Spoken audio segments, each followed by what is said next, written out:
Halo, Assalamualaikum warahmatullahi wabarakatuh.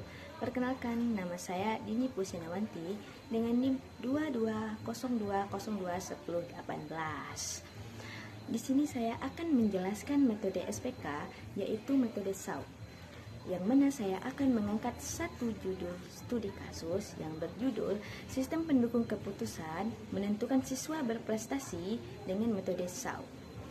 Nah, bagaimana kelanjutannya? Mari ditonton video ini sampai selesai. Sistem pendukung keputusan merupakan suatu sistem informasi yang dapat membantu dalam menentukan beberapa kemungkinan untuk proses pengambilan keputusan. Dalam memberikan informasi dengan tujuan akan menghasilkan sebuah keputusan yang terbaik. Pemilihan proses pengambilan keputusan merupakan inteligensi, basic, choice, implementation yang saling terhubung dan saling berurutan dalam mengambil keputusan.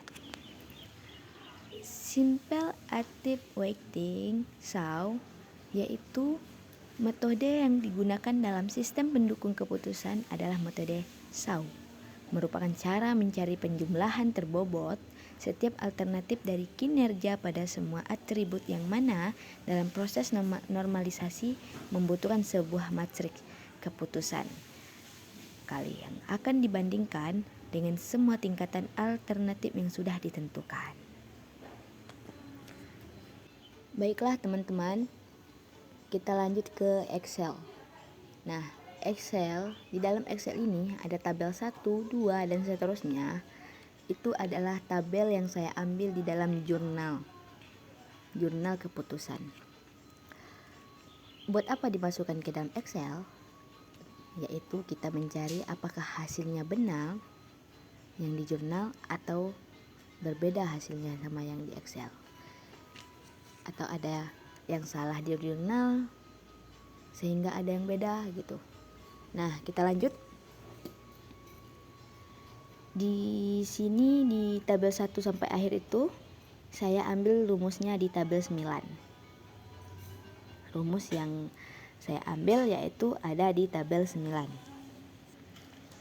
Terus ada lagi yang namanya tabel 8, yaitu matriks putusan yang angkanya ke bawah dibagi dengan angka tabel 5 rating. Jadi hasilnya nanti dimasukkan ke tabel 9. Hasil dari 5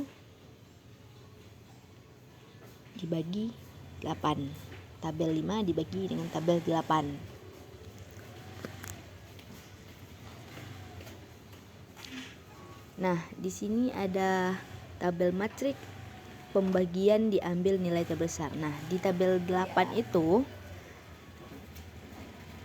tabel matriks itu saya ambil nilainya yang terbesar, huruf-hurufnya, angka-angkanya yang terbesar. Terus saya pindahkan, saya bikin tabel baru biar mudah untuk baginya. Dan hasil dari bagi tabel 5 dan 8 barulah kita buat nilai bobot atau kita masukkan ke tabel 7 dan seterusnya atau tabel perangkingan untuk menentukan siapa yang juara 1, 2, dan 3 dan seterusnya. Kenapa saya bikin P1 sampai P6? Ya karena itu sesuai dengan jurnal. Saya bikin kotaknya seperti ini. P1, P2, P3, 4, 5, dan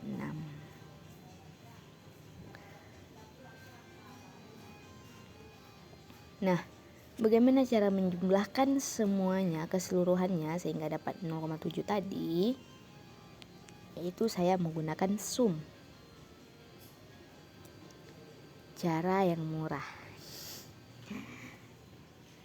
Nah, di sini saya menggunakan sum yaitu dengan klik sama dengan klik tulis sum, terus buka kurung, lalu kita blok semuanya, tutup kurung, enter, dan di sana nanti keluarlah hasilnya. Nah, kenapa ada yang merah?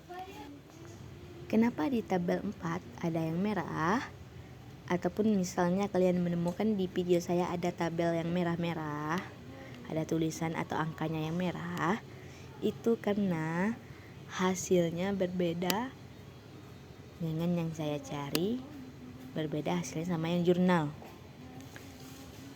Apakah saya yang salah cara pengaliannya, cara mencarinya, atau ada yang salah juga sama jurnal, kita tidak tahu.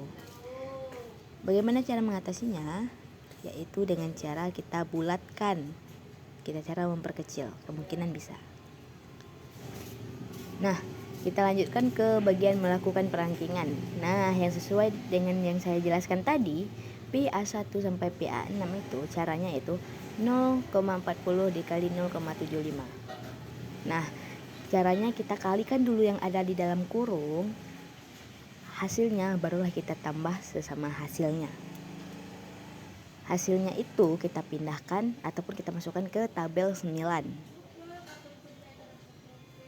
Begitu. Maka dari itu, jika semuanya sudah kita cari, hasilnya sudah ketemu, kita masukkan ke tabel perangkingan. Nah, ini ada coretan di buku, yaitu coretan saya mencari hasilnya.